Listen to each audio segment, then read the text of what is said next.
మెదక్ జిల్లా పాపనపేట మండలం ఎల్లాపూర్ గ్రామంలో నూతనంగా నిర్మించిన యేసుకృప చర్చ్ మినిస్ట్రీస్ మందిరం శుక్రవారం అత్యంత వైభవంగా ప్రారంభమైంది. పాస్టర్ దావీద్ మరియు సిస్టర్ మంజుల దంపతుల పట్టుదలతో గ్రామస్తుల సహకారంతో ఈ మందిర నిర్మాణం పూర్తయింది. ఈ సందర్భంగా పాస్టర్ దావీద్ మాట్లాడుతూ తమ నివాస ప్రాంతంలో గతంలో చెత్తాచెదారంతో ఉన్న స్థలాన్ని శుభ్రం చేసుకుని 2010 సంవత్సరం నుంచి గత 15 ఏళ్లుగా అక్కడే ప్రార్థన చేస్తున్నామని తెలిపారు. అనేక కష్టనష్టాల మధ్య దేవుని కృపతో మరియు ఎల్లాపూర్ గ్రామ సంఘ సభ్యుల సహాయ సహకారాలతో నేడు మందిర నిర్మాణం పూర్తి చేసుకోవడం సంతోషంగా ఉందన్నారు. నిర్మాణం పూర్తయిన నూతన మందిరాన్ని ముఖ్య అతిథి జాన్ ప్రవీణ్ చేతుల మీదుగా రిబ్బన్ కట్ చేసి ప్రార్థనలతో ప్రారంభించారు. దైవ కుమారులైన పాస్టర్ దావీద్, సిస్టర్ మంజుల దంపతులు మరియు సంఘ సభ్యుల ఆధ్వర్యంలో ఈ ప్రతిష్టాపన కార్యక్రమం ఘనంగా జరిగింది. ఈ కార్యక్రమంలో పలు ప్రాంతాల నుంచి పాస్టర్లు మరియు భక్తులు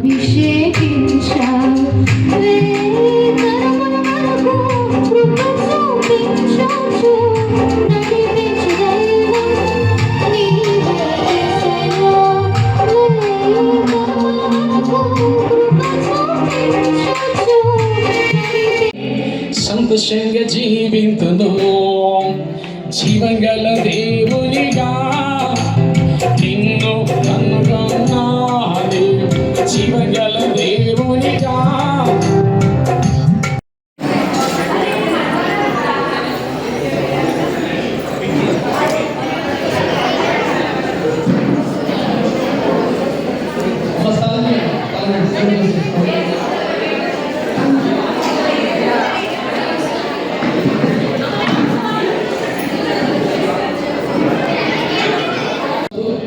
ఉపవాస ప్రార్థన కట్టవలసిన సంగతి ఈ స్థలమంతా కన్నీళ్ళు ఉన్నాయి, ఈ స్థలమంతా రోదలు ఉన్నాయి, ఎన్నో కన్నీళ్ళు ప్రార్థనలు ఉన్నాయి. అప్పుడు కట్టబోతున్నాం, విస్తార ప్రజలు రాబోతున్నారు, అన్య చేలు కూడా రాబోతున్న ప్రభుత్వంతో మాట్లాడాడు.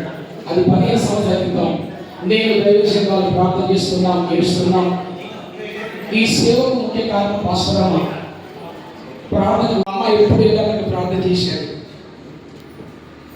అన్ని కూడా ప్రార్థన చేసేది. నేను అనుకున్న ప్రభావ ఒక సేవకులు లేపాయి అన్నాను, మా కుటుంబంలో 2 సేవకులు లేపాడు. ఈ రోజున మా బంధువులు ఉన్నారు, రక్త సంబంధికులు ఉన్నారు, ఆత్మీయులు ఉన్నారు.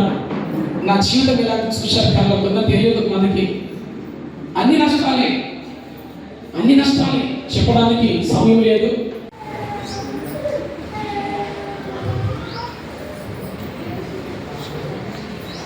మంచిది, దేవుని నామానికి మహిమ కలుగును గాక.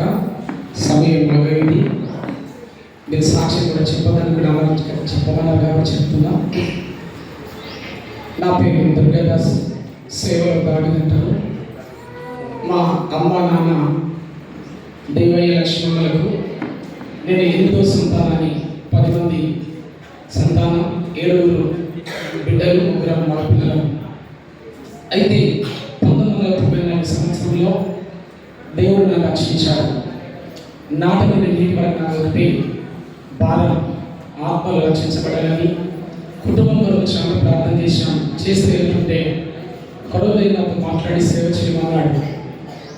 ప్రభా మీ సేవ చేయడానికి పిలవల ప్రభా అని ప్రార్థన చేస్తున్నప్పుడు అనేక సభలలో నా ఆత్మీయ తండ్రి చేర్చిన ప్రభు నన్ను పిలిచాడు. అపోస్తుడు యేసురత్నం అయ్యే గారిని దేవుడు పిలిచి ఆ పిలుపుతో నేను సేవకు వచ్చాను. 2010లో ఇంట్లో ప్రారంభించాను సేవ. అప్పుడు మాకు 2 పాపలు. ఆ తర్వాత 2 సంవత్సరాల ఇంట్లో జరిగిన ప్రార్థన, ప్రభా ఒక క్రిస్మస్కి 5, 2వ క్రిస్మస్ 10 మందిని, అయ్యా మేము 3వ క్రిస్మస్ వరకు ఇద్దరు ఉండకూడదు అయ్యా మేము అడిగినప్పుడు దేవుడికి ఈ స్థలాన్ని ఇచ్చాడు. ఈ స్థలానికి మొట్టమొదటిసారిగా పాఠశాల అన్న వచ్చి ప్రార్థన ఎవరికి తెలియదు, ఎంత చెత్త చెదారం ఉంది. అన్న ఈ స్థలంలో అడుగుపెట్టి ప్రార్థన చేశాడు. అన్న తమ్ముడు అందరికీ స్థలం ఇది. ఆ నాటి నుండి స్థల చివరి ప్రార్థన, ఒక్కొక్క సేవకులు ప్రార్థన చేశారు. అందరి ప్రార్థన, కమ్యూనిటీ ప్రార్థన సహకారంతో ఈ సేవలు కొనసాగబడుతుంది. ఈరోజు చూస్తున్న ఈ మందిరం చాలా మందిని సంతోషం, కానీ దీని వెనుకల ఎంత కష్టం ఉందో అది మనం చెప్పలేను. 40 మంది సేవకులు, 20 ఈ రాత్రి పగలు మేము పరిగెత్తున్నాం. నిన్నటి వరకు రాత్రి వరకు కూడా సేవకులు అందరూ మాకు కలిసి ప్రార్థన చేస్తున్నారు. ఈ 15 సంవత్సరాలలో నేను 2 మందిని కట్టి మాకు ఇచ్చాడు. ఈ స్టేజ్ అంతా చిన్న మందిరం. ఇది ప్రారంభిస్తున్నప్పుడు అప్పుడు పాసగానే ప్రారంభించారు. ఇది 10 సంవత్సరాలు మాత్రమే మేము ప్రార్థన చేసి ప్రారంభించాం. తర్వాత దేవుడు ప్రేరేపించాడు మందిరం కట్టాలని. చేతిలో డబ్బు లేదు, కానీ ఆశ ఉంది, విశ్వాసం ఉంది. అనేక ఏళ్ళ చేశారు, నన్ను బలహీనపరిచారు. నేను నన్ను ప్రభువా నీవు నాతో ఉంటే, నా పిలుపు కన్ఫర్మ్ అయితే నువ్వు ఇది కొనసాగిస్తావు. ఆయన వైపు చూస్తే వెళ్ళాను. తర్వాత ఈ మందిరం కట్టడానికి ఆ సేవకు నన్ను తమ్ముడు డొనేషన్ కోటి కొట్టించాను. నా మనసాక్షి ఒప్పుకోలే. 12 బుక్కులు మీరు పక్కకు ఉన్నాయి, అందులో ఒక 1000 రూపాయలు మాత్రమే ఒక రాశారు. అయ్యా ఎలాగోసారి ప్రార్థన చేసి ప్రభువును పిలిచావు, నీ పిలిచిన వాడు నమ్మదగిన వాడు, నీ విడిచిపెట్టేది కాదయ్యా. నా సొంత గ్రామంలో అద్భుతాల పరిచయం జరగాలంటే సత్యస్వార్థ ప్రకటన ప్రభావ మీరు నడిపించమని ప్రార్థన చేసినప్పుడు దేవుడు నా మొదటి సేవ ప్రారంభంలో పాఠశాలలో కొన్ని సంవత్సరాలను బలపరిచాడు, అనేక సేవలు బలపరిచాడు. కనుక అందరి సహకార సేవ ముందుకు వెళుతున్నాం.